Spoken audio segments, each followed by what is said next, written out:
তো অ্যাডভার্ব হচ্ছে যার বাংলা অর্থ আমরা লিখতে পারি ক্রিয়া বিশেষণ।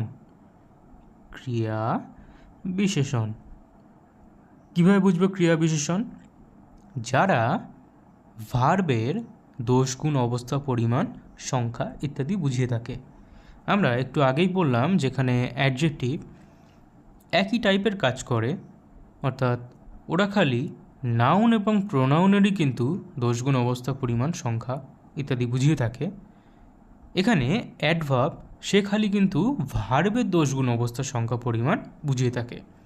দুটোই কিন্তু কাজ সেম, কিন্তু যার পক্ষে কাজটা করছে সেই পক্ষটা কিন্তু আলাদা। অ্যাডভার্ব ভার্বের পক্ষে কাজ করে, আর অ্যাডজেক্টিভ নাউন আর প্রোনাউনের পক্ষে কাজ করে।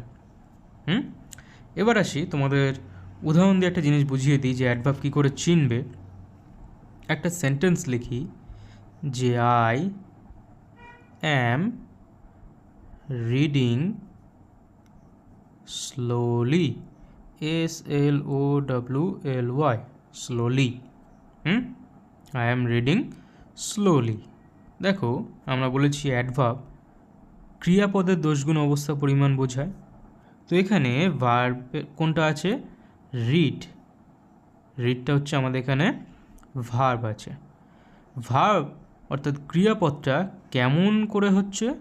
খুব স্লোলি হচ্ছে, অর্থাৎ ধীর গতিতে হচ্ছে।